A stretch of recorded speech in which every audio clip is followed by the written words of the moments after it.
Nous sommes habitués à voir notre planète natale pleine d'une grande variété de vie. Chaque recoin est habité par des millions de créatures vivantes, des chaudes forêts équatoriales au désert glacé de l'Antarctique. Mais il n'en a pas toujours été ainsi. Aujourd'hui, nous allons voyager des centaines de millions d'années en arrière, à l'époque des monstres et des bêtes préhistoriques. Nous verrons comment les premières créatures terrestres ont rampé sur les rivages des anciens continents à la recherche de nouveaux habitats. Ensuite, nous assisterons à la naissance des plus célèbres habitants du Mésozoïque, les dinosaures.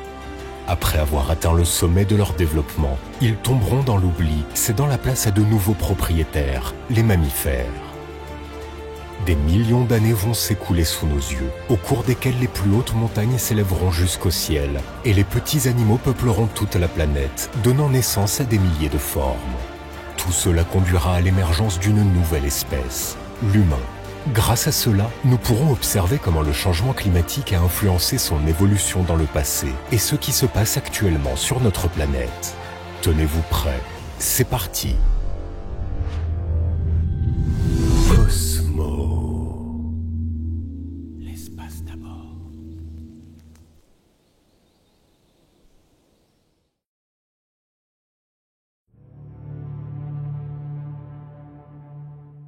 Jusqu'à la fin de l'éon protérozoïque, toute vie sur Terre ne se trouvait que dans les océans. Tout au long des périodes différentes du protérozoïque, les terres à la surface de la planète étaient alternativement recouvertes d'abord de glaciers géants, puis d'étendues stériles sans vie, similaires au paysage martien. Les Diacariens, la dernière période du protérozoïque, a commencé il y a environ 635 millions d'années et a duré pendant 94 millions d'années. La Terre de l'époque était loin d'être l'endroit le plus accueillant. Si l'homme d'aujourd'hui faisait l'expérience de cette période, il s'évanouirait très vite à cause de l'asphyxie, car la concentration d'oxygène dans l'air était 2 fois plus faible à l'époque qu'aujourd'hui. Les paysages de les Diacariens étaient des déserts sans fin et des montagnes rocheuses dépourvues de tout signe de vie. Pendant ce temps, la zone côtière de l'océan était relativement densément peuplée par des créatures très inhabituelles, ne ressemblant même pas de loin à celles d'aujourd'hui. Elles étaient principalement molles et non mobiles, c'est-à-dire qu'elles ne pouvaient pas se déplacer et se nourrissaient de particules nutritives dans l'eau. Ces organismes n'avaient pas de muscles, ni de système nerveux développé, ni de carapace dure. Avec pratiquement aucun prédateur autour, toutes ces adaptations n'étaient tout simplement pas nécessaires pour la survie. Des prédateurs ont émergé à la toute fin de les Diacariens, établissant immédiatement leur domination dans l'océan préhistorique. La chasse active s'est avérée être une stratégie de survie très efficace, car les habitants immobiles au corps mou du fond de l'océan, incapables de s'échapper de l'ennemi, de se battre décemment ou même de se cacher, étaient en quelque sorte des proies faciles. L'océan était comme un buffet sans fin pour les premiers prédateurs, plein de nourriture copieuse et facile à trouver. Il n'est pas surprenant que la plupart des créatures préhistoriques composant ce menu n'aient pas survécu longtemps. D'autres créatures se sont adaptées pour faire face à ces nouvelles menaces. Il y a environ 542 millions d'années a commencé une période qui devait grandement contribuer à changer ce à quoi ressemblait notre planète. Les couches géologiques de cette époque sont remplies de fossiles qui étaient autrefois des créatures vivantes hautement organisées. Ces découvertes permettent de supposer que l'océan préhistorique grouillait de créatures arborant un squelette extérieur impressionnant ou une carapace. Appelée l'explosion cambrienne, le processus a annoncé une nouvelle percée dans l'histoire de l'évolution de la vie sur notre planète et le début du phanérozoïque ou l'éon de la vie visible. La première période de l'éon phanérozoïque est appelée le Cambrien. Il a commencé il y a 542 millions d'années et a duré environ 56 millions d'années. Les trilobites sont les créatures les plus connues et les plus répandues de l'époque, bien que ces choses effrayantes ne soient pas les seules pour lesquelles le Cambrien est remarquable. Ce fut la période où le système de relations entre des prédateurs et des proies a finalement été établi.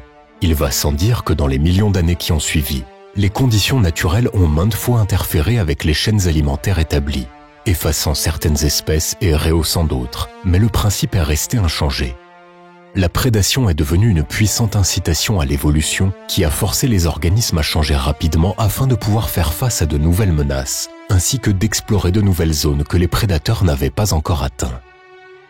L'explosion cambrienne a produit un grand nombre de formes complètement nouvelles d'organisation des organismes vivants. Beaucoup d'entre eux ne se sont pas avérés viables et ont finalement disparu de la surface de la Terre. D'autres, en revanche, ont apporté une grande diversité de nouvelles espèces. Par exemple, il y a environ 550 à 530 millions d'années, de minuscules habitants du fond ressemblant à des mollusques connus sous le nom de Haiquella ont développé une solide notocorde traversant tout le corps. On pense que ces créatures sont parmi les ancêtres des plus anciens des vertébrés d'aujourd'hui. Les Pikaia sont arrivés un peu plus tard. C'étaient de petites créatures ressemblant à des lancelets, des vers plats ou des poissons primitifs. Fiers propriétaires d'une corde ferme mais souple, avec des muscles attachés à celle-ci, ils ont pu nager en tortillant tout leur corps dans l'eau.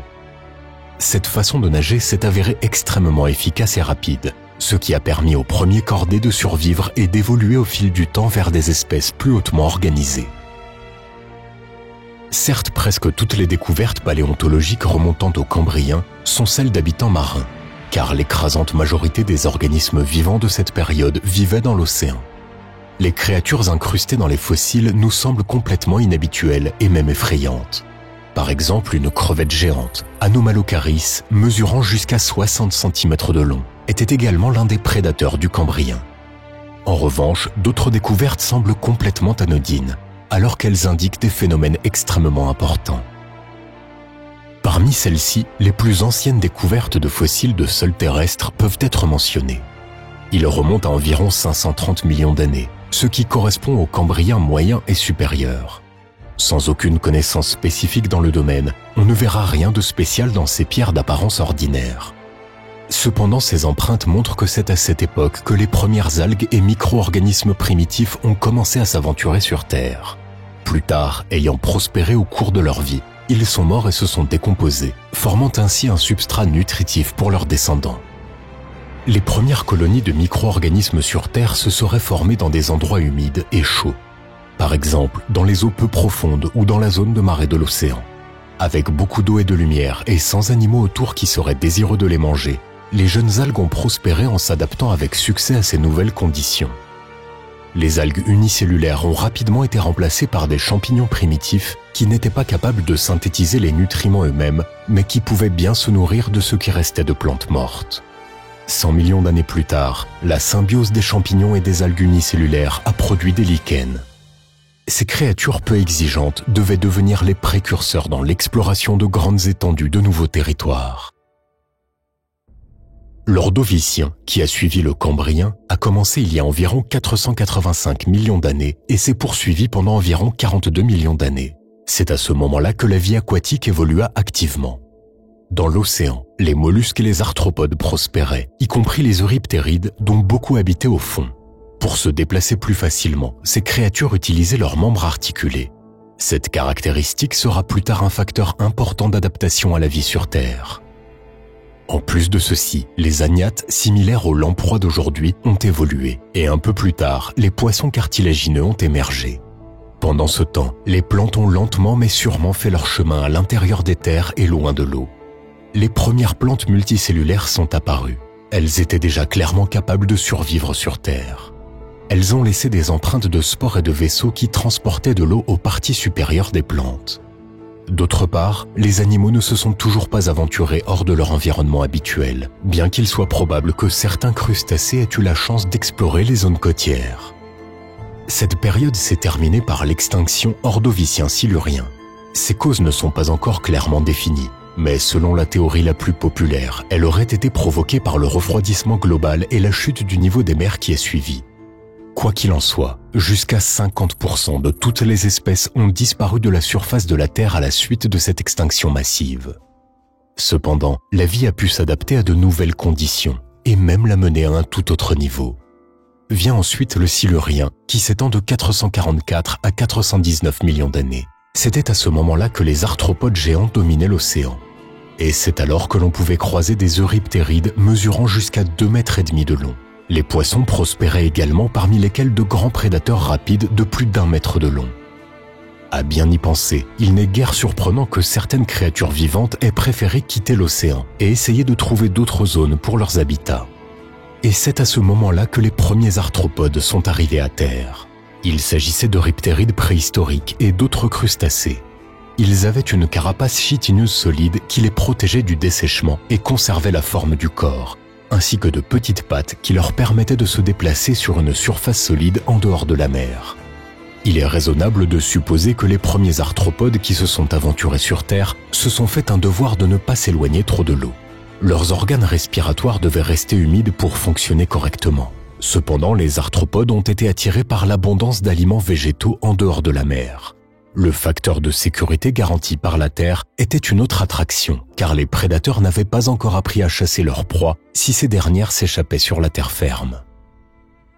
Peu à peu, ces explorateurs se sont pleinement adaptés aux nouvelles conditions et sont arrivés sur Terre pour de bon, ce qui a ensuite permis une incroyable diversité d'insectes et d'arachnides, ainsi que d'autres types de créatures vivantes.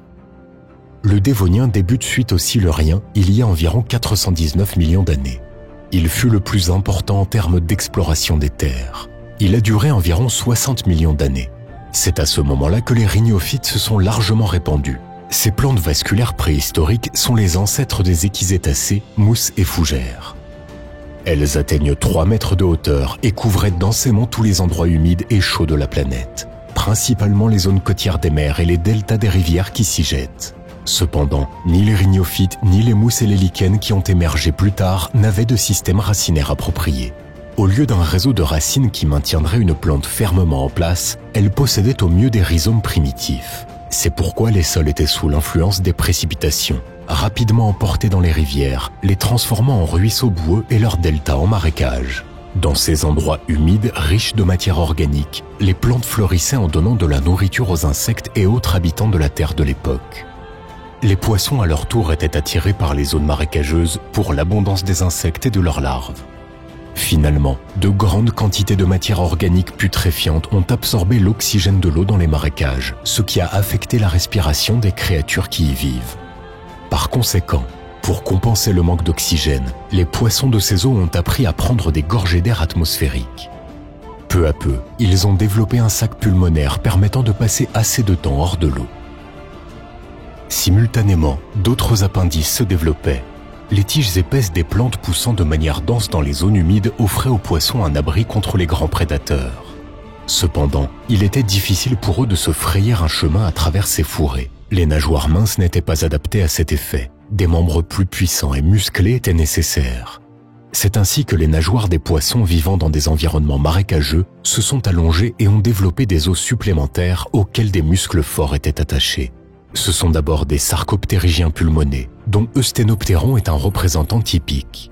Même si ce poisson à nageoires fortes n'était pas désireux de s'installer sur Terre, il était capable de respirer de l'oxygène atmosphérique et de rester hors de l'eau un certain temps. Les marécages peu profonds s'asséchaient souvent, c'est pourquoi leurs habitants devaient migrer vers d'autres endroits plus humides propices à la vie, et pour ce faire, ils devaient naturellement se déplacer sur des étendues de terre. C'était par exemple le cas d'Acanthostega, qui vivait il y a environ 365 millions d'années, à la fin du Dévonien.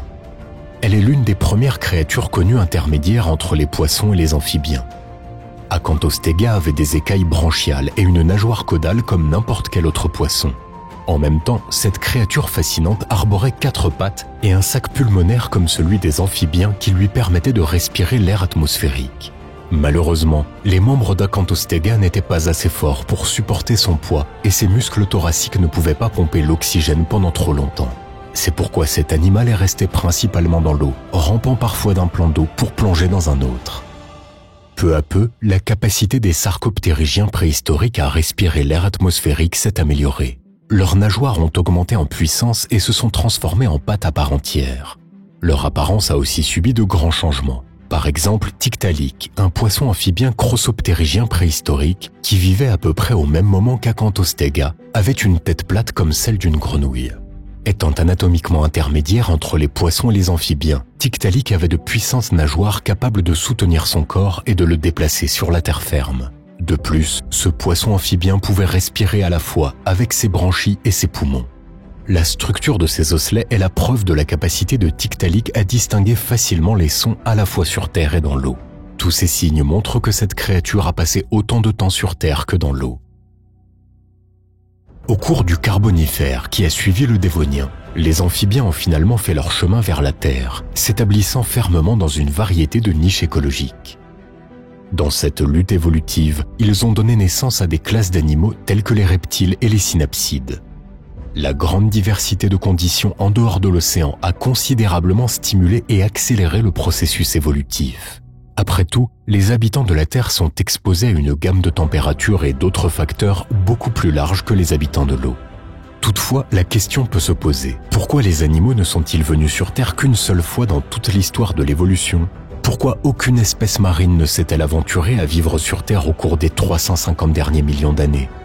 La réponse n'est pas aussi compliquée que cela puisse paraître. Les organismes marins ont des adaptations qui ne sont bénéfiques que dans le milieu aquatique. La majorité absolue d'entre elles sont inutiles et même nuisibles sur Terre. Pour vivre dans un autre environnement, les organismes auraient besoin d'une structure complètement différente du squelette, des couvertures extérieures, ainsi que des organes respiratoires, ceux de la vision et de l'ouïe. Un poisson échoué est encore plus impuissant qu'un homme qui se retrouve en pleine mer. Il est évident qu'il deviendrait rapidement une proie facile pour les créatures terrestres. En arrivant sur Terre au cours du Paléozoïque, les plantes, les arthropodes et les vertébrés ont conquis des niches écologiques vacantes. Ils n'avaient pas d'ennemis naturels dans ce nouvel environnement, tout en disposant de beaucoup de nourriture autour. Le principal facteur négatif lors de leur entrée sur Terre n'était pas la présence d'autres créatures, mais de nouvelles conditions environnementales, et ces espèces ont eu le temps de s'y adapter sans hâte. Fait intéressant, un exemple de l'inverse nous est connu. Les ancêtres préhistoriques des cétacés sont revenus à vivre dans un milieu aquatique tout en dominant certaines niches écologiques. Aussi étrange que cela puisse paraître à première vue, il n'y a en fait pas de contradiction à ce sujet. Le fait est que les exigences auxquelles il faut s'adapter dans l'environnement terrestre sont plus difficiles et plus diversifiées. C'est pourquoi se remettre à l'eau pourrait être un geste intelligent pour survivre. Les baleines, les dauphins et les autres habitants aquatiques secondaires des océans, des mers et des rivières sont des preuves vivantes confirmant le fait que l'évolution n'est pas irréversible. Si dans certaines circonstances il est préférable de prendre du recul, elle le fera.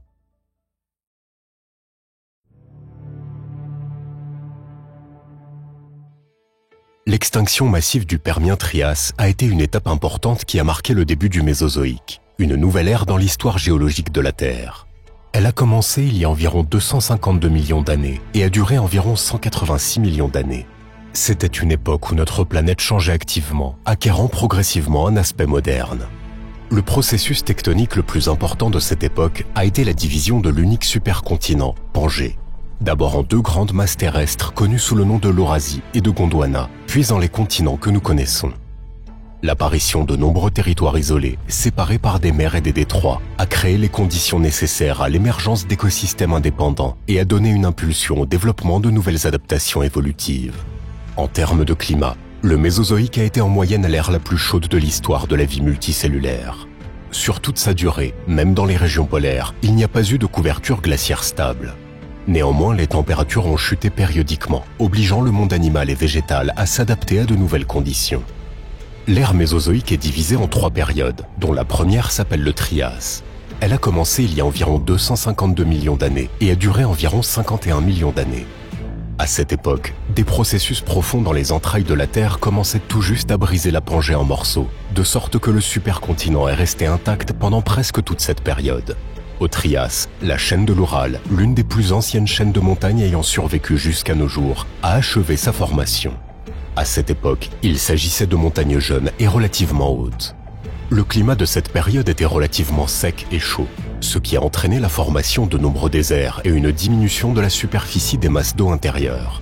Pendant la majeure partie du Trias, la teneur en oxygène de l'air était de l'ordre de 10 à 15%, mais il y a environ 215 millions d'années, elle a brusquement augmenté pour atteindre 19%. Les causes de ce phénomène ne sont pas connues avec certitude, mais on pense qu'il pourrait être lié à l'évolution et à la répartition de certaines espèces de plantes aquatiques ou terrestres. La grande majorité de la masse végétale de l'époque était constituée d'anciennes fougères à graines, mais elles ont progressivement été remplacées par des groupes plus évolués. Parmi eux se trouvaient par exemple des cycas, des ginkgos et d'anciens conifères. Beaucoup de ces groupes ont survécu jusqu'à aujourd'hui, mais ils ont considérablement perdu en diversité. Pendant ce temps, la vie marine a évolué à sa manière. Les océans vidés après la catastrophe du Permien se sont progressivement peuplés de tortues et de téléostéens, et la niche des grands prédateurs a été occupée par les premiers représentants des ichthyosaures. Plus tard, ils deviendront les reptiles les plus adaptés au milieu aquatique, mais au Trias, ces animaux étaient encore assez primitifs. Un exemple en est Cymbospondylus, qui a vécu il y a 240 à 210 millions d'années. Ce lézard marin géant mesurait 6 à 10 mètres de long et se nourrissait principalement de poissons. Cette bête impressionnante avait un corps long et étroit, dont la moitié environ était occupée par une queue flexible. Elle avait également une grosse tête et un museau allongé et pointu, avec de nombreuses petites dents acérées. Les membres du Cymbospondylus ressemblaient à des nageoires, mais très probablement, il ne les utilisait que pour stabiliser la position de son corps dans l'eau. La structure du squelette du lézard suggère qu'il nageait en ondulant tout son corps, et en général qu'il était plutôt maladroit. Les représentants les plus caractéristiques de la faune terrestre de cette époque étaient des archosauriens, les anciens ancêtres des dinosaures, des crocodilomorphes et des oiseaux, ainsi que de nombreux autres groupes d'animaux. Au milieu de cette période, les premiers dinosaures avaient évolué à partir des anciens archosauriens, mais une longue et acharnée lutte pour la survie les attendait. Ce n'est qu'à la fin du Trias, après une forte augmentation de leur taille, qui a coïncidé avec l'augmentation de la concentration d'oxygène dans l'atmosphère, que les dinosaures ont commencé à affirmer pas à pas leur domination sur la biosphère de la Terre. Les images de terribles lézards sont familières à presque toutes les personnes d'aujourd'hui. Des dizaines de films ont été réalisés et des milliers de livres ont été écrits à leur sujet. Dans le même temps, d'autres animaux non moins importants et intéressants de cette période s'estompent dans leur arrière-plan. Par exemple, le petit animal Oligokyphus, qui vivait à la fin du Trias, il y a environ 200 millions d'années. Cette créature petite et agile appartient aux cynodontes, des animaux anciens qui ne se distinguaient des mammifères que par quelques caractéristiques subtiles. Oligokyphus avait un corps mince et flexible d'environ 50 cm de long, était recouvert de poils et ressemblait à une belette. C'était un herbivore à sang chaud, largement répandu dans ce qui est aujourd'hui l'Amérique du Nord, ainsi qu'en Europe et en Chine. Bien que l'on ne sache pas avec certitude si Oligokyphus avait une poche sur son ventre, la structure de son squelette suggère que ses bébés étaient extrêmement petits, ce qui est typique des marsupiaux modernes. En plus de cela, il est très probable que ces animaux nourrissaient leur progéniture avec du lait. En outre, on suppose que Oligokyphus creusait des terriers et y aménageait des abris, et qu'il s'occupait de ses petits, ce qui peut être la preuve d'une intelligence relativement élevée. Malheureusement, ces animaux se sont éteints au début du Jurassique, probablement en raison d'une diminution de la nourriture. Néanmoins, ils restent les animaux les plus anciens qui ressemblent le plus aux mammifères modernes. La fin de la période du Trias a été marquée par l'extinction massive Trias-Jurassique. De nombreuses espèces d'amphibiens, certains archosauriens et autres reptiles, ainsi que de nombreux ordres de plantes ont disparu de la surface de la Terre. Parmi les causes possibles de cette catastrophe, on peut citer l'activité volcanique, les changements du niveau des océans et un changement climatique brutal. En tout cas, cette extinction a libéré de nombreuses niches écologiques permettant aux dinosaures de renforcer leur position dans l'arène évolutive de la Terre. La période suivante de l'ère mésozoïque s'appelle le Jurassique. Elle a commencé il y a environ 201 millions d'années et s'est terminée il y a environ 145 millions d'années, durant environ 56 millions d'années. Cette période a été marquée par des changements et des transformations tectoniques à grande échelle. C'est au cours de la période jurassique que le supercontinent Pangée s'est finalement scindé en plusieurs zones terrestres séparées par des mers peu profondes. Si vous regardez la carte de la Terre à cette époque, à la fin de cette période, vous pouvez déjà discerner les contours de certains des continents modernes, bien qu'ils soient situés dans des endroits complètement inhabituels. L'isolement des nouveaux continents les uns des autres a conduit à la formation de biosystèmes isolés, de sorte que les animaux et les plantes communs à un continent pouvaient être totalement absents de l'autre. Pendant la majeure partie de cette période, le climat de la Terre était chaud et humide. Mais vers la fin de celle-ci, il y a eu un refroidissement relativement court. D'immenses étendues de terre étaient occupées par des forêts tropicales, composées principalement de cycas, des gymnospermes ressemblant à des palmiers. En outre, les conifères étaient très répandus, ressemblant aux cyprès et aux pins actuels. Sur Terre, pendant ce temps, l'âge d'or des dinosaures a commencé. Ils montraient une incroyable diversité et ont occupé la plupart des niches écologiques en les dominant presque toutes. Parmi eux, on trouvait aussi bien de petits lézards de la taille d'un chat que de véritables géants. Au cours de la période jurassique, les sauropodes, dinosaures herbivores qui se ressemblent extérieurement et qui comprennent Brachiosaurus, Brontosaurus et Diplodocus, ainsi que d'autres groupes, se sont répandus. Les plus grands d'entre eux, les titanosaures, atteignaient une longueur de 25 à 30 mètres et leur masse pouvait dépasser 75 tonnes. Une caractéristique inhabituelle des sauropodes était le cerveau sacré, une extension à l'arrière de la colonne vertébrale qui, hypothétiquement, pouvait contenir 20 fois plus de tissu nerveux que le cerveau. On pense actuellement que la cavité sacrée était probablement remplie de glycogène, qui constituait une source de nutrition supplémentaire pour le système nerveux du lézard géant. Pendant ce temps, d'autres groupes d'animaux, tels que les mammifères et les reptiles ainsi que les arthropodes, ont continué à évoluer dans l'ombre des dinosaures. Au cours de cette période, les bivalves, semblables aux mollusques actuels, se sont répandus dans les océans et une variété de lézards aquatiques comme les ichthyosaures et les pilosaures sont devenus les prédateurs dominants. Si l'on compare Ophthalmosaurus, qui vivait au milieu ou à la fin du Jurassique, au Cibonspondylus plus ancien, il peut être difficile de croire que ces animaux sont apparentés. Ancêtre, Cibonspondylus, existait il y a 240 à 210 millions d'années. Longueur 6-10 mètres. Corps et tête allongés. Mal adapté au milieu aquatique. Descendant, Ophthalmosaurus. Existait il y a 165 à 145 millions d'années. Longueur jusqu'à 6 mètres. Corps fuselé, queue verticale. Bien adapté au milieu aquatique. Ce lézard aquatique avait un corps de dauphin et une queue verticale gracieuse et puissante en forme de croissant. On suppose qu'il a respiré l'air atmosphérique alors qu'il pouvait passer environ 20 minutes sous l'eau, atteindre une vitesse de plus de 7 km/h et plonger jusqu'à une profondeur d'environ 600 mètres. La structure des dents de Ophthalmosaurus permet de conclure que son alimentation principale était constituée de mollusques, y compris de calmars. Une autre caractéristique notable de l'apparence de cet animal était ses yeux. Il mesurait environ 10 cm de diamètre et un anneau de plaque osseuse les protégeait des dommages. On pense que Ophthalmosaurus voyait bien dans l'obscurité, ce qui lui a permis de chasser à de grandes profondeurs où les lézards prédateurs plus grands ne nageaient pas. La dernière période de l'ère mésozoïque s'appelle le Crétacé. Elle a commencé il y a environ 145 millions d'années et a duré environ 79 millions d'années, devenant ainsi la plus longue étape du Mésozoïque. Tout au long du Crétacé, la séparation des continents se poursuit. L'Inde se sépare de l'Afrique et entame un lent mouvement vers l'Asie, traversant progressivement l'océan Indien. L'Amérique du Sud se sépare également et se déplace vers l'ouest. En conséquence, à la fin de la période, les contours de l'Afrique, de l'Australie et du Groenland, ainsi que de l'Amérique du Nord et du Sud, sont devenus semblables à ceux d'aujourd'hui, tandis que l'Europe et l'Asie ont commencé à acquérir leurs frontières. Le climat du Crétacé était relativement frais. Dans la période allant de 100 à 85 millions d'années, la température moyenne a légèrement augmenté, puis le refroidissement a recommencé, ce qui a duré jusqu'à la fin de l'ère.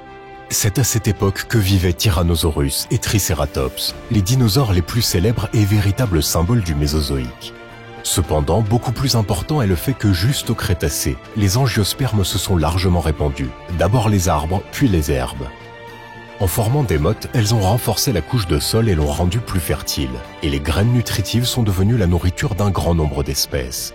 Cet événement a servi d'impulsion évolutive pour une augmentation de la diversité des mammifères et dans une moindre mesure de certains dinosaures herbivores. Par conséquent, malgré la domination totale des reptiles dans toutes les niches écologiques, les mammifères ont continué à évoluer.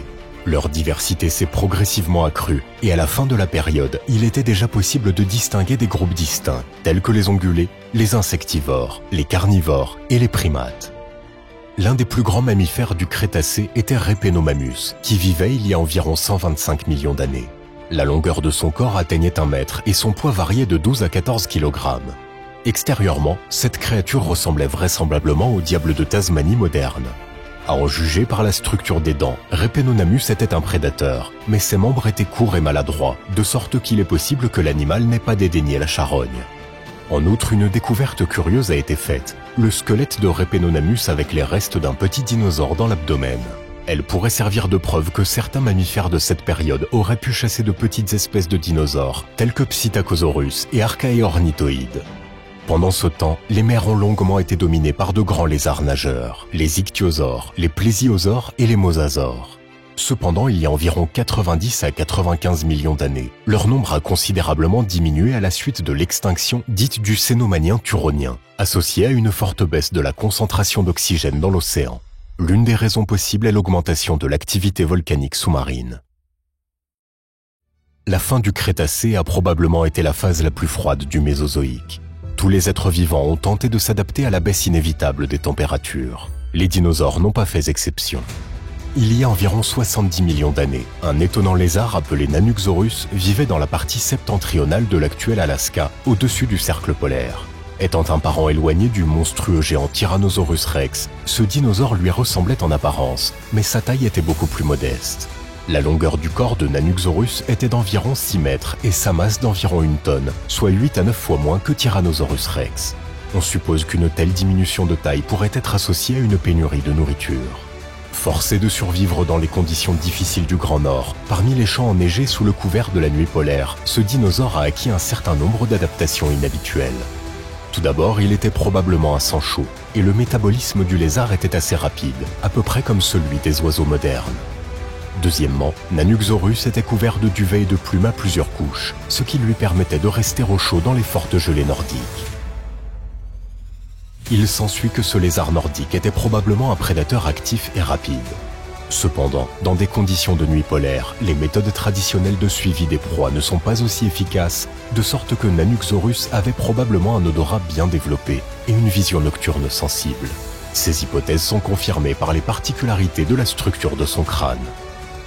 Les étés dans les latitudes nord étaient courts et frais, donc les œufs avaient besoin d'un afflux de chaleur supplémentaire pour assurer le développement normal des petits.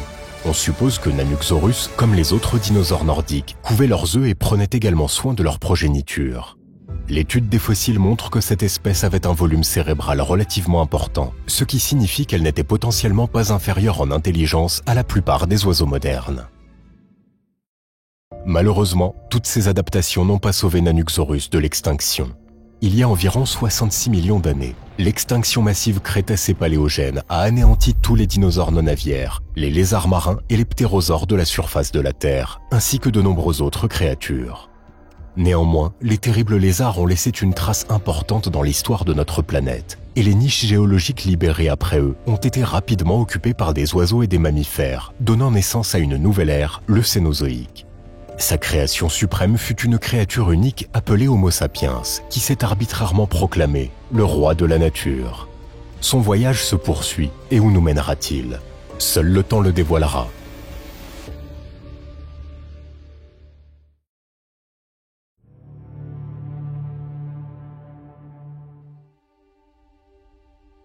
L'extinction massive Crétacé-Paléogène a été un jalon qui a marqué le début d'une nouvelle ère géologique, le Cénozoïque. Elle a commencé il y a 66 millions d'années et se poursuit encore aujourd'hui. Tout au long de cette période, la surface de la Terre a subi d'importantes transformations, ouvrant ses étendues à une multitude de créatures étonnantes. La première période de cette nouvelle ère s'appelle le Paléogène.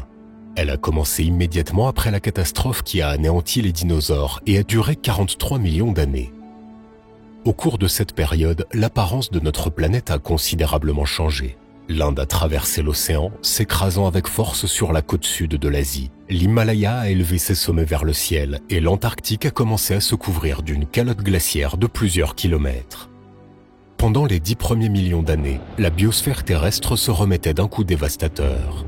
Des animaux agiles et tenaces, les mammifères, ont rapidement pris possession des niches écologiques libérées auparavant par leurs anciens propriétaires. La vie a cherché de nouvelles formes, donnant naissance aux féroces Andrewsarchus, aux Indricotherium géants et maladroits ou aux archéocètes aquatiques, les anciens ancêtres des baleines modernes. Beaucoup de ces animaux étonnants ont disparu sans laisser de traces, tandis que d'autres ont évolué pour s'adapter aux conditions changeantes. Il y a environ 23 millions d'années, le Paléogène a cédé la place au Néogène, qui a duré environ 20 millions d'années. Il est divisé en deux époques inégales, dont la première et la plus longue est appelée le Miocène. C'est une période de refroidissement lent et systématique. Les calottes glaciaires de la Terre augmentaient progressivement, tandis que le climat de la planète devenait plus frais et plus sec. Le niveau global de la mer s'abaissait, tandis que des chaînes de montagnes telles que les Alpes et les Andes s'élevaient. Ce processus a conduit à la coupure de la mer Méditerranée avec l'océan mondial et l'a presque complètement asséchée. Elle a été remplacée par une vaste plaine recouverte d'un désert de sel. D'après les calculs, la température atteignait 80 degrés Celsius dans certaines parties et la pression atmosphérique au fond de la fosse était environ 1,5 fois supérieure à celle à laquelle nous sommes habitués. Seuls quelques petits lacs remplis d'une eau extrêmement salée étaient bleus au milieu de ce désert d'une pâleur mortelle et sans vie. À cette époque, l'immensité de notre planète était habitée par de nombreuses créatures inhabituelles. Les gigantopithèques, d'énormes hominoïdes apparentés aux orang-outans, mesurant plus de 3 mètres et pesant jusqu'à une demi-tonne, se frayaient un chemin à travers la dense jungle asiatique. Les habitants de la steppe étaient terrifiés par les entélodontes, des prédateurs charognards ongulés de la taille d'un taureau. Dans les profondeurs de la mer dominaient les mégalodons, les plus grands requins carnivores de l'histoire de la Terre. Il y a un peu plus de 5 millions d'années, la région que l'on appelle aujourd'hui Gibraltar a été secouée par un énorme tremblement de terre. Le barrage de pierre qui séparait la mer Méditerranée de l'océan Atlantique pendant des centaines de milliers d'années s'est finalement effondré et des millions de tonnes d'eau se sont engouffrées dans les gigantesques basses terres sans vie. D'après les calculs, la puissance du courant était environ 40 000 fois supérieure à celle des chutes du Niagara et il n'a fallu que 2 ans pour que la mer se remplisse à nouveau. Dans le même temps, des milliers de tonnes de sel ont été enterrées à jamais sous des couches de sable et de pierre de plusieurs mètres, où elles se trouvent encore aujourd'hui. Ce grand événement, appelé la transgression zancléenne, est considéré comme le début de l'époque du Pilocène qui a duré 2 745 000 ans. À cette époque, les continents s'étaient déjà installés aux endroits qui nous sont familiers, mais certains détails du relief commençaient tout juste à se former. Par exemple, au début de l'époque, l'Amérique du Nord et l'Amérique du Sud étaient encore séparées par un large détroit, et les montagnes rocheuses commençaient à peine à grandir. Dans la première moitié du Pilocène, le climat de la Terre était relativement chaud. La température moyenne de notre planète était supérieure de 2 à 3 degrés Celsius à celle d'aujourd'hui, et ce réchauffement supplémentaire n'était pas uniformément réparti.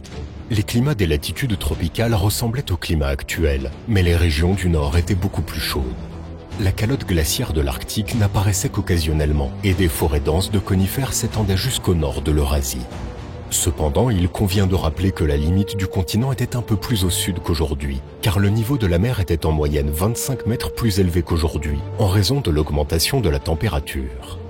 Pendant ce temps, les plus anciens ancêtres de l'homme moderne vivaient sur le continent africain, Ardipithecus, Sahelanthropus et Aurorin. L'âge des restes découverts de ces primates est estimé entre 4 et 6 millions d'années. La structure de leur corps était encore très éloignée de celle de l'homme. Ces créatures n'étaient sans doute que des singes avancés, mais elles avaient déjà fait le premier pas vers une nouvelle vie. Les caractéristiques des squelettes découverts indiquent une tendance au développement de marche droite, bien que les caractéristiques des habitants des forêts soient encore très clairement exprimées. En outre, le volume du crâne de ces créatures était plus grand que celui des chimpanzés, et la structure des dents se rapprochait de celle des espèces ultérieures. Qu'est-ce qui a fait tant changer les anciens primates ? La raison possible est qu'il y a environ 3 millions d'années, les plaques continentales de l'Amérique du Nord et de l'Amérique du Sud sont entrées en collision l'une avec l'autre, provoquant un soulèvement rapide des roches. Le détroit entre les continents a été bloqué par l'isthme de Panama, empêchant la libre circulation des eaux chaudes de l'océan.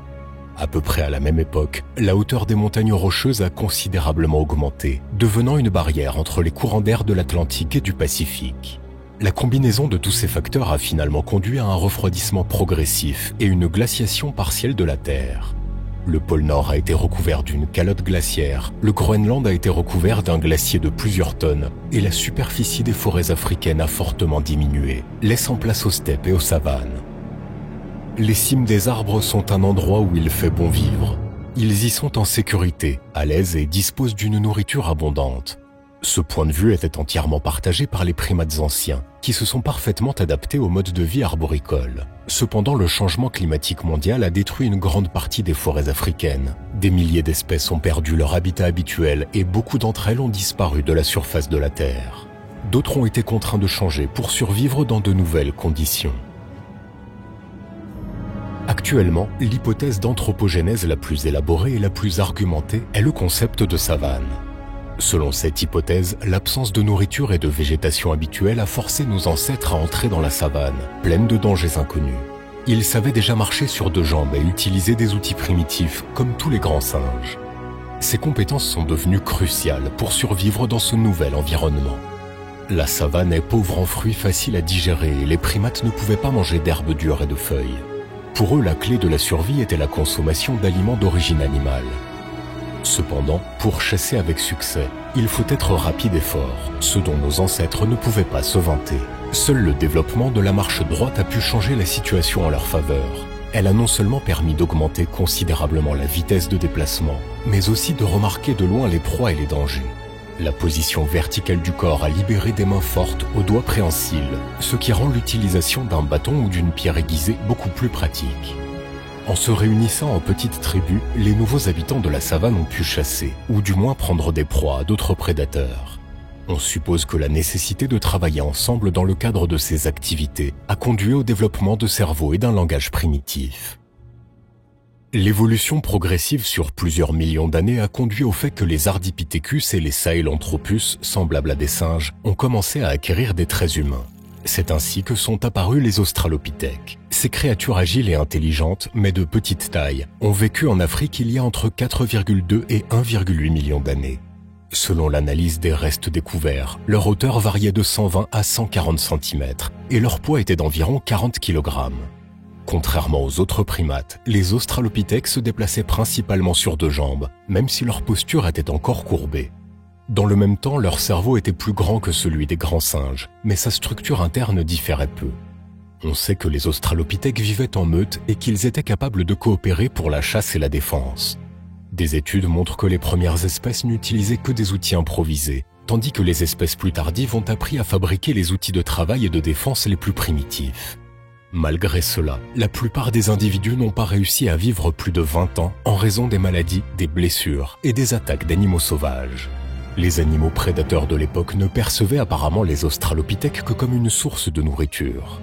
Par exemple, à cette époque vivaient des Dinophélis, de grands chats à dents de sabre qui sont des parents éloignés du dernier Smilodon. Les résultats des fouilles montrent qu'ils préféraient s'installer à proximité des sites d'Australopithèques, les percevant apparemment comme des proies faciles.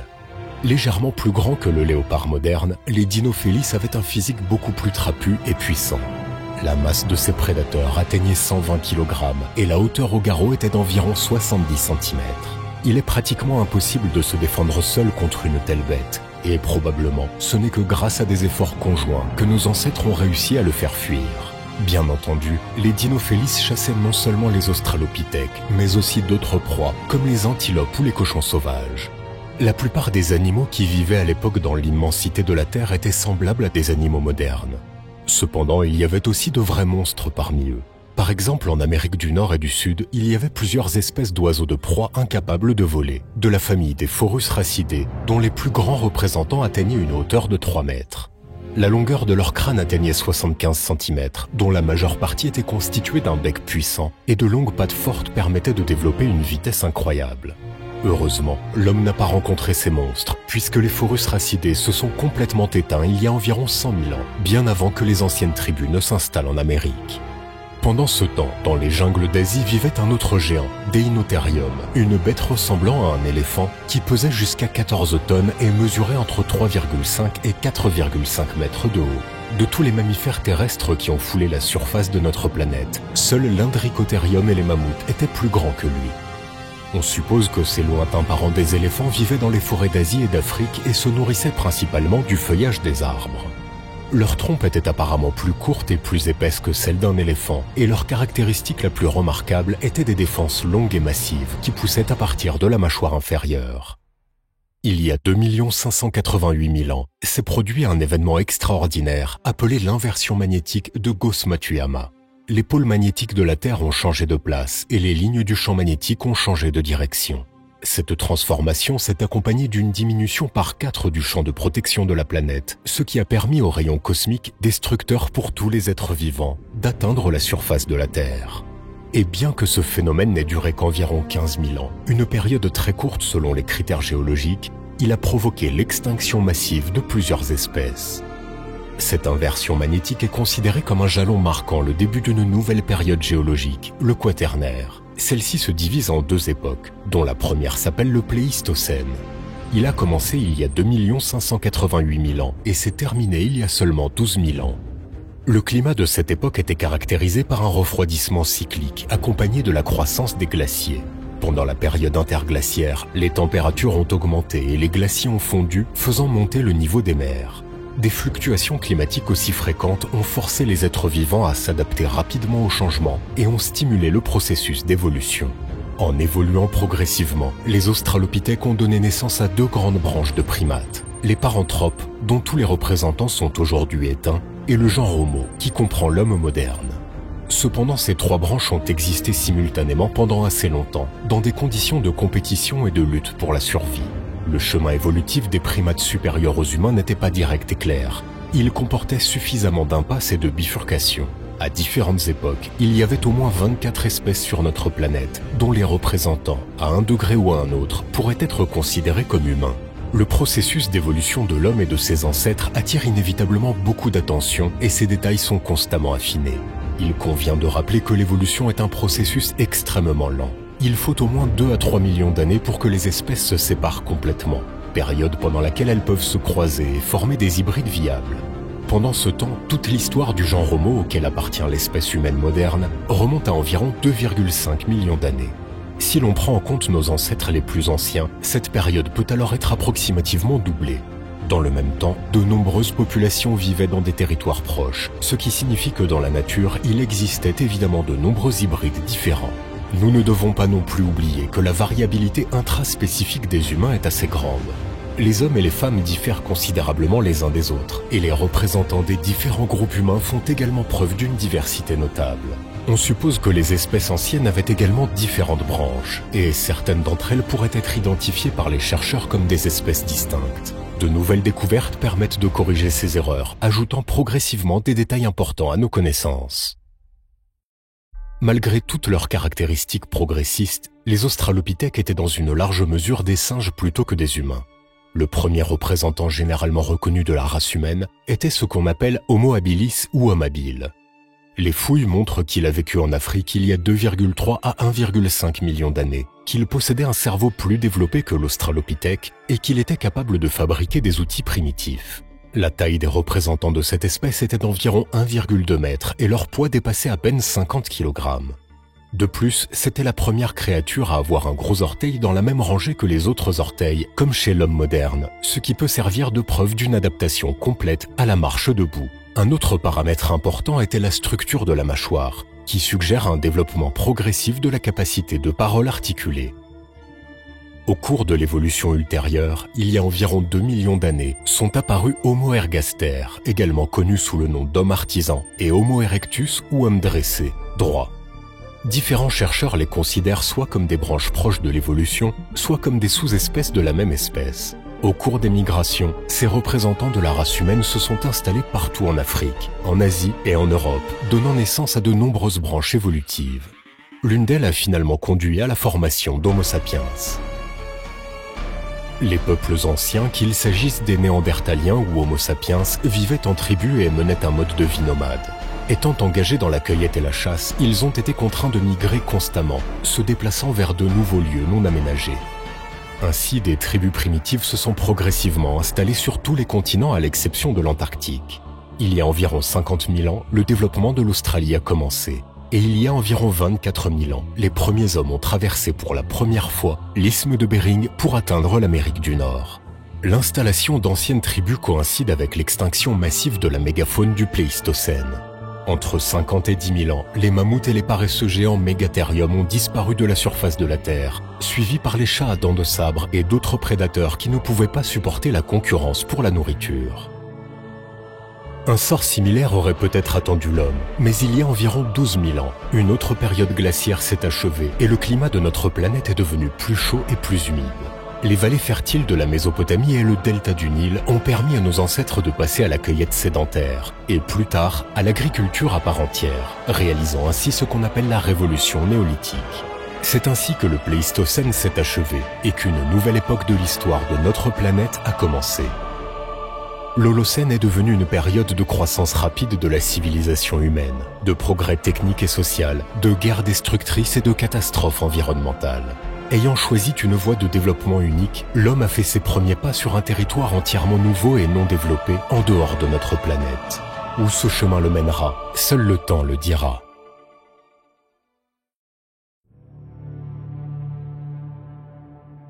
Le climat de la Terre, comme celui de tout autre corps céleste, est déterminé par une combinaison d'un grand nombre de facteurs. Certains d'entre eux sont externes, comme les fluctuations de l'activité solaire ou les déformations rythmiques de l'orbite de la planète. D'autres facteurs sont causés par la Terre elle-même.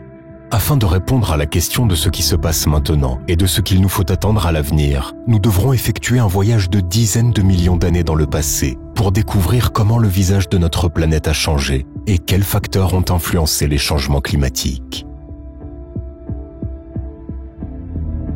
Maintenant, vous regardez le graphique à l'écran qui montre le changement de la température moyenne de notre planète sur 500 millions d'années. En rassemblant les données des fouilles à travers le monde, les scientifiques ont pu déterminer avec précision le climat de la Terre à chaque période de son temps. En regardant la situation dans son ensemble, il est facile de voir que de longs épisodes de chaleur ont été suivis de courtes périodes de froid. Pendant ces périodes, appelées périodes glaciaires, le climat était plutôt sec, la température était plus basse et des calottes glaciaires se sont développées au pôle de notre planète, tout comme aujourd'hui.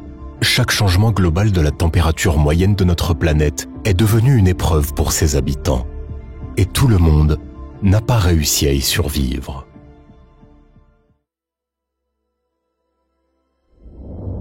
Passé probable. Il y a environ 66 millions d'années,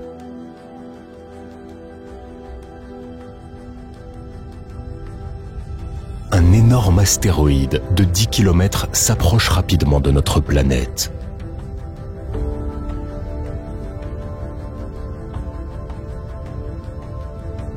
Quelques minutes plus tard, il perce l'atmosphère et s'écrase à la surface.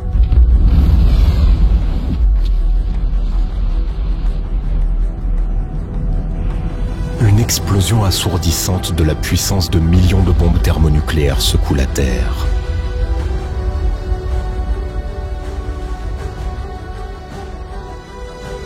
Une puissante onde de choc écrase et projette des roches, formant un cratère géant d'un diamètre d'environ 180 km. De nombreux fragments de pierre sont projetés dans l'espace au-delà de l'atmosphère.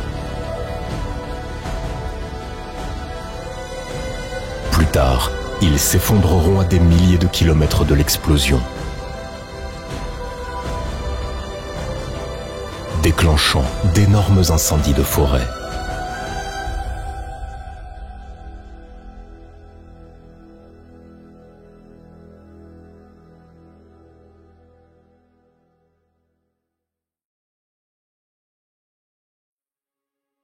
On pense que l'onde de choc a fait le tour de la planète entière, provoquant des tremblements de terre dans ses coins les plus reculés, et des tsunamis géants ont détruit les côtes des continents. Ils ont pénétré sur des centaines de kilomètres à l'intérieur des terres, emportant tout sur leur passage. 15 trillions de tonnes de suie et de poussière ont été soulevées dans l'air et les courants d'air les ont dispersés sur toute la Terre. Pendant de nombreuses années, notre planète a reçu beaucoup moins de lumière solaire que d'habitude, ce qui a provoqué un refroidissement brusque. Selon des études, pendant au moins 16 ans après la catastrophe, la température moyenne de la planète est restée à environ 3 degrés Celsius, 11 degrés de moins qu'aujourd'hui. En conséquence, la plupart des plantes terrestres et aquatiques ont disparu, ce qui a provoqué une famine chez les animaux. Presque toutes les créatures de plus de 25 kg ont disparu de la surface de la Terre, y compris les dinosaures non-aviens et les dinosaures aquatiques. Certains d'entre eux n'ont pas survécu à la catastrophe elle-même, d'autres ont été victimes de ses conséquences. C'est ainsi qu'a commencé le Cénozoïque, une nouvelle ère dans l'histoire de notre planète. Durant les 10 millions d'années suivantes, appelée l'époque du Paléocène, la Terre se remit de ce cataclysme dévastateur. Les nuages de cendres volcaniques se sont progressivement dissipés et la température a rapidement atteint des niveaux confortables. Pas à pas, la vie a repeuplé les espaces vacants. Mais cette fois, la planète était envahie de créatures complètement différentes, plantes à fleurs, mammifères et oiseaux. La fin du Paléocène est marquée par une augmentation rapide de la température, qui est associée à une activité tectonique durant cette période. Les éruptions volcaniques dans le nord de l'Atlantique ont provoqué la libération d'énormes quantités de méthane et de dioxyde de carbone dans l'atmosphère, dont la concentration a atteint 2000 parties par million, soit 5 fois plus que le niveau actuel.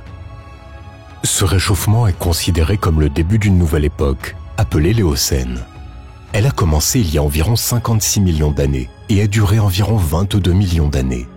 Pendant tout ce temps, La température moyenne de notre planète était sensiblement plus élevée qu'aujourd'hui, atteignant parfois 28 degrés Celsius. Les découvertes paléontologiques indiquent qu'à l'Éocène, le climat de la plupart des terres était proche du climat tropical et que des forêts denses à feuilles larges atteignaient le cercle polaire. On sait qu'à cette époque, sur le territoire de l'Europe moderne, poussaient des palmiers et vivaient des reptiles épris de chaleur. La raison principale en est la position favorable des continents. L'Amérique du Nord et l'Amérique du Sud à cette époque étaient séparées par un large détroit. L'Afrique et l'Eurasie ne s'étaient pas encore rejoints. Par conséquent, les courants équatoriaux et les flux atmosphériques circulaient librement autour de la Terre, répartissant la chaleur de manière relativement uniforme sur la planète. De plus, l'abondance de matière organique en décomposition a maintenu des niveaux élevés de dioxyde de carbone dans l'atmosphère, ce qui a également aidé le climat à rester chaud. Grâce à des conditions douces et à une abondance de nourriture, les mammifères de cette époque sont passés de minuscules marsupiaux cachés dans des trous et des cimes d'arbres à des géants majestueux pesant des dizaines de tonnes. C'est au cours de cette période que les ancêtres de la plupart des mammifères modernes sont apparus. Anciens primates, cétartiodactyles et rongeurs. Cependant, le visage de la planète a continué à changer, lentement mais continuellement. La propagation de la fougère aquatique Azolla dans les eaux du Nord a entraîné une diminution progressive du niveau de dioxyde de carbone dans l'atmosphère et un refroidissement progressif. Il y a environ 34 à 35 millions d'années, il y a eu une chute brutale inattendue dans le graphique de la température. Au cours de cette période, à la limite des époques Éocène et Oligocène, un certain nombre d'événements très importants ont eu lieu. Premièrement, en raison de la collision des continents, des chaînes de montagnes grandioses telles que l'Himalaya, les Alpes, les Carpates et les Appalaches sont montées vers le ciel, ce qui a considérablement modifié le mouvement des flux d'air dans l'atmosphère. Deuxièmement, l'analyse des fossiles a montré que c'est à cette époque qu'un nouveau type de photosynthèse, appelé C4, a commencé à se répandre activement parmi les plantes. Il s'est avéré beaucoup plus efficace que le type de réaction précédent et a progressivement conduit à une augmentation de la concentration d'oxygène dans l'atmosphère de 2 à 3% jusqu'au niveau actuel. Au contraire, la teneur en dioxyde de carbone a sensiblement baissé, ce qui a entraîné un affaiblissement de l'effet de serre et une baisse globale de la température. Troisièmement, en raison du mouvement des plaques tectoniques, l'isthme terrestre entre l'Amérique du Sud et l'Antarctique a été rompu. En conséquence, les forces d'inertie provoquées par la rotation de la Terre ont formé un courant océanique fermé, entourant le continent le plus au sud de notre planète dans un anneau froid. Les courants d'air ont également formé une barrière impénétrable, empêchant les vents chauds de pénétrer dans l'Antarctique. En conséquence, la température sur le continent a commencé à baisser rapidement, et à la fin du Paléogène, ces forêts verdoyantes ont finalement été remplacées par des glaciers à croissance rapide. Tous ces événements ont marqué le début d'une nouvelle époque, l'Oligocène. Elle a duré environ 11 millions d'années, pendant lesquelles le climat de notre planète était relativement uniforme, sec et frais, et en même temps sensiblement plus chaud qu'aujourd'hui. Cette tendance s'est poursuivie au début de l'époque suivante, le Miocène. Cependant, sur la marque d'il y a environ 14 millions d'années, nous observons un autre refroidissement brutal. On l'appelle l'extinction du Miocène moyen et on pense qu'elle a été causée par une combinaison de deux facteurs. Tout d'abord, la Terre sur son orbite est de nouveau entrée dans la phase froide des cycles, dits de Milankovitch. Les cycles de Milankovitch sont des fluctuations périodiques de la quantité d'énergie solaire atteignant notre planète, en fonction des changements de position de l'axe de la Terre et de son orbite.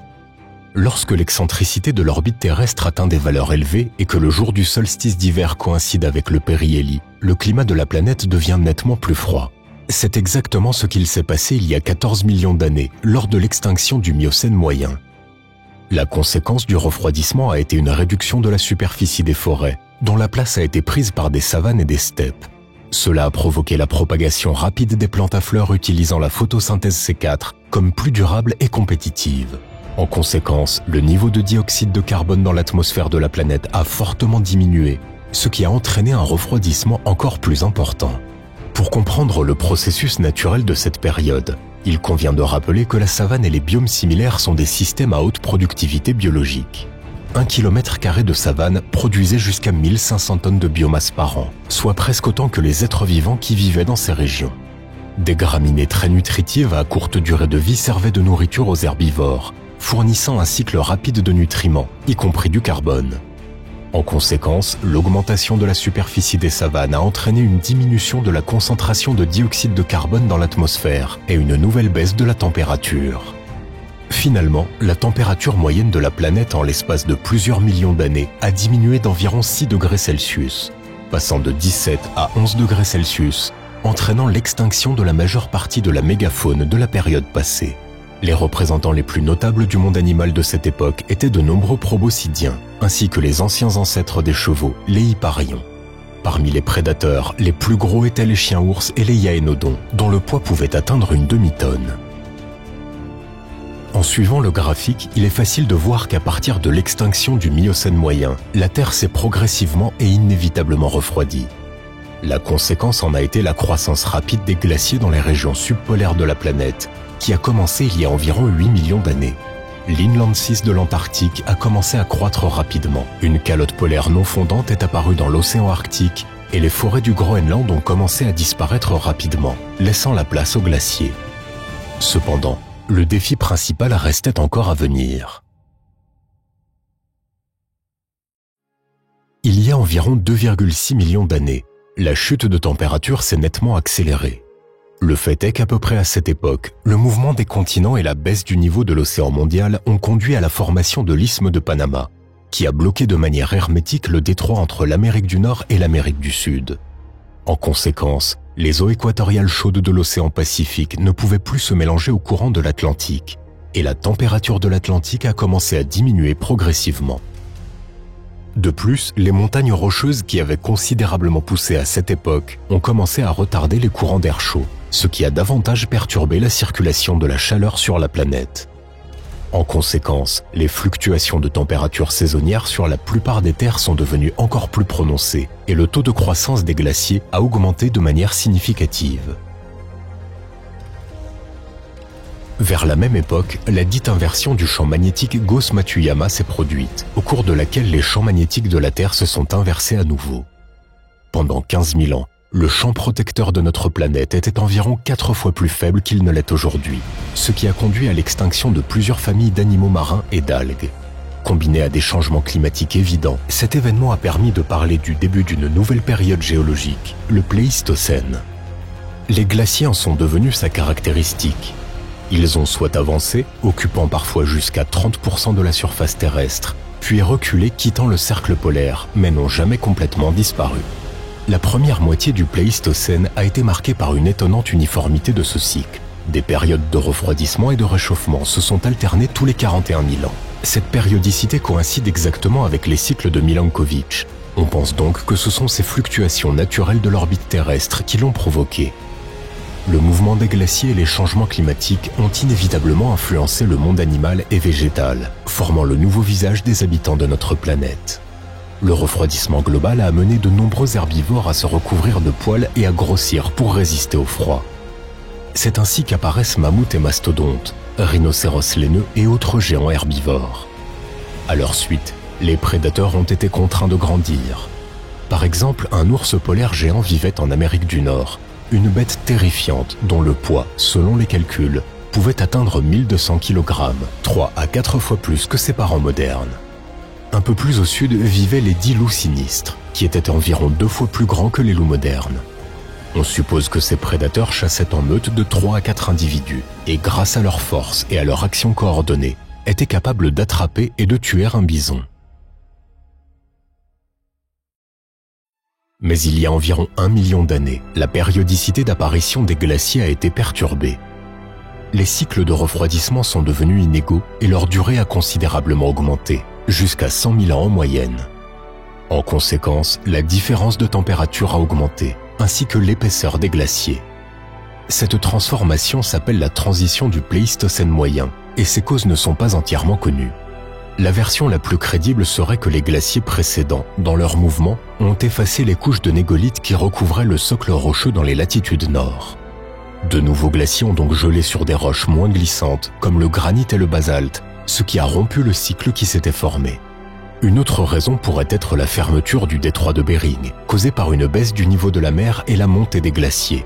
Cet événement s'est produit il y a environ 900 000 ans et a conduit au fait que les eaux froides de l'océan Pacifique ont cessé de déverser dans l'océan Arctique. Cela a provoqué une baisse encore plus importante de la température et a renforcé le refroidissement. Aussi, pendant tout le Pléistocène, les ancêtres des hommes modernes se sont peu à peu installés dans le monde entier. Les chercheurs ont enregistré les traces de plusieurs grandes migrations et un grand nombre d'autres plus petites.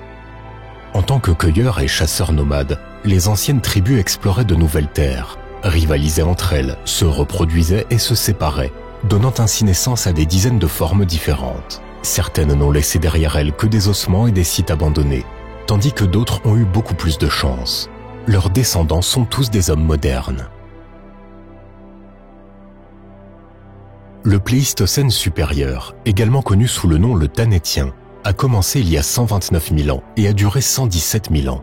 C'était l'époque du refroidissement maximal et des plus grands glaciers. Dans une lutte acharnée pour la survie, les Cro-Magnons, les ancêtres de l'homme moderne, ont détruit ou assimilé toutes les autres communautés d'humains.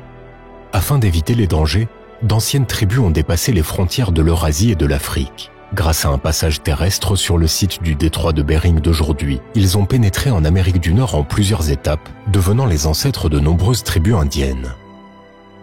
À peu près au même moment, quelques milliers de kilomètres plus au sud, une baisse du niveau de la mer a ouvert la voie vers l'Australie. En conséquence, il y a environ 50 000 ans, l'homme est arrivé dans ce monde isolé. Manquant de connaissances systématiques de l'environnement, l'homme ancien était incapable de réaliser les conséquences à long terme de ses actions et exploitait la nature de manière extrêmement intensive. L'Australie est apparue aux étrangers comme un paradis vert, plein de proies faciles. Non habitués aux humains, les marsupiaux géants lents et à l'intelligence limitée, tels que les diprotodons ou les palorchestes, ont été incapables de combattre leurs nouveaux prédateurs intelligents et nombreux.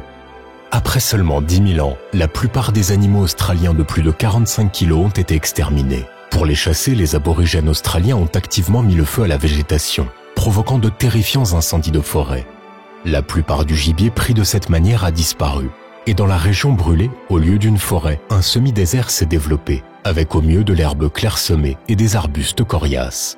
Le climat de l'Australie étant assez aride, et les sols peu fertiles, une fois détruite, la forêt n'a plus été capable de se reconstituer d'elle-même. En conséquence, après que le niveau de la mer ait de nouveau augmenté, les Australiens ont été enfermés sur un continent brûlé, incapables de nourrir leur population en expansion. Après une série d'affrontements sanglants et une famine prolongée, la population s'est régulée à un niveau optimal, mais la voie à la civilisation fut fermée aux tribus locales. On pense que le Pléistocène s'est terminé il y a environ 11 700 ans, lorsque la dernière période de refroidissement s'est terminée. Les glaciers ont reculé, le niveau de la mer a augmenté de 35 mètres, et dans certaines régions de la Terre, des biomes spéciaux se sont développés qui n'avaient jamais été vus auparavant. Les plus célèbres d'entre eux sont la vallée du Nil et la Mésopotamie, mais il y en a eu bien d'autres. L'abondance d'eau et de sols fertiles a conduit à la croissance active des céréales, dont les graines ont une valeur nutritionnelle élevée. Les tribus vivant à proximité n'avaient plus besoin d'errer à la recherche de nourriture. Les dons de la nature étaient plus que suffisants. C'est ainsi qu'est apparue la cueillette sédentaire, qui s'est ensuite transformée en agriculture. Une caractéristique de l'agriculture est que ces produits doivent être transformés et stockés. Ce besoin a favorisé le développement de la construction et de la poterie, puis de la métallurgie. Ainsi commença l'histoire des civilisations antiques. Les technologies sont progressivement devenues plus complexes et l'impact humain sur l'environnement s'est accru. La déforestation et le labour des terres, l'irrigation et le drainage, l'artisanat toxique et la croissance des villes ont forcé la nature à proximité des établissements humains à se dégrader progressivement. Cependant, ces changements ont longtemps été de nature locale et il a fallu des siècles pour qu'ils deviennent irréversibles. La situation a commencé à changer rapidement au XVIIIe siècle avec le début de la révolution industrielle. La création de plus en plus de manufactures, puis d'usines, a entraîné une augmentation rapide des émissions de dioxyde de carbone.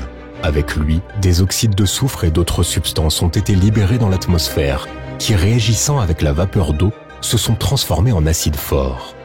En se déposant et en s'accumulant dans les sols et les plans d'eau, ces composés agressifs les ont progressivement rendus impropres à la vie.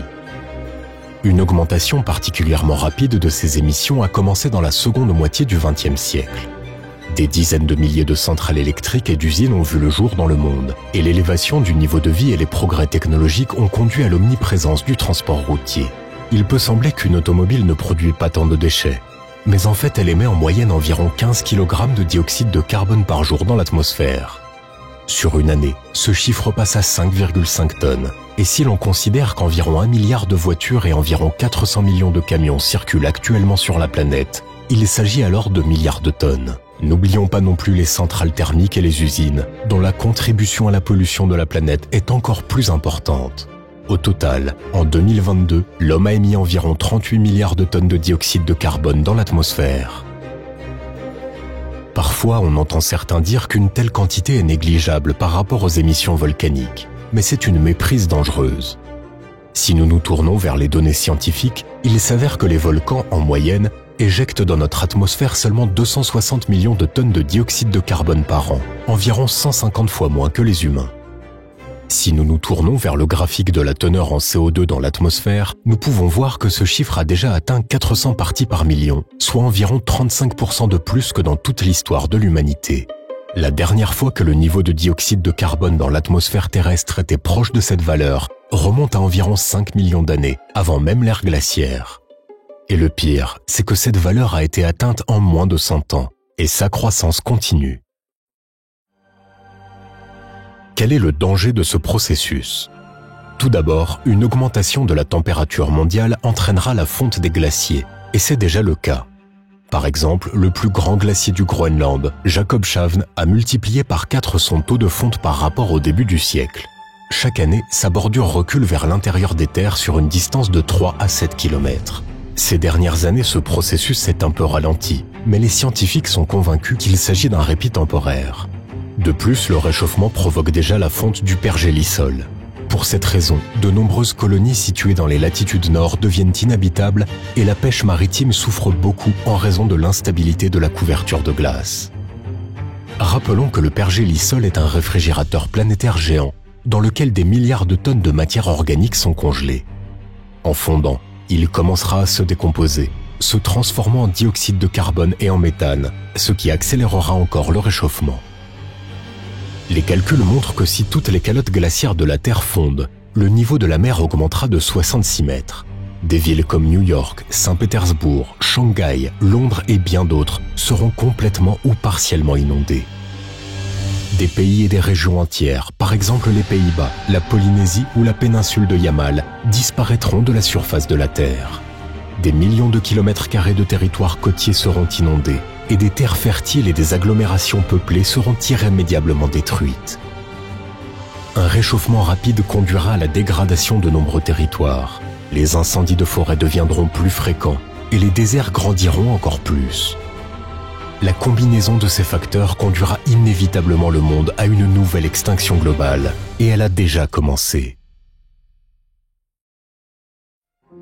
Au cours des 500 dernières années, environ 1000 espèces de grands animaux ont disparu de la surface de la Terre. Actuellement, plus de 35 000 espèces de vertébrés, d'insectes et de plantes supérieures sont menacées d'extinction, dont 40% de tous les amphibiens et 25% des espèces de mammifères. Parmi eux, par exemple, les bananes ou les abeilles qui sont importants pour l'homme. Leur mort peut changer notre monde à jamais, et pas pour le mieux. L'homme moderne s'imagine sage et civilisé, mais parfois il se comporte de manière encore plus imprudente que les anciens. Des ambitions démesurées et la poursuite du profit ou du pouvoir ont plus d'une fois conduit à des catastrophes environnementales, indiquant que l'homme moderne n'est pas si loin des indigènes d'Australie, qui ont détruit de leurs propres mains la terre florissante dont ils ont hérité. Et si nous n'apprenons pas à prendre soin de notre planète natale, le développement de notre civilisation se terminera sans gloire à l'intérieur de ses frontières et nous ne pourrons plus rêver d'étoiles lointaines. Notre planète a survécu à de nombreuses crises et catastrophes. À chaque fois, elle a réussi à les surmonter, même si c'est au prix d'incroyables sacrifices. Mais aujourd'hui, nous sommes en train de créer une nouvelle crise de nos propres mains, en détruisant des espèces entières pour un gain à court terme. Ce pourrait être la fin de notre civilisation, ou une nouvelle étape de son développement. Si l'homme sera capable de survivre à cette épreuve, seul le temps le dira.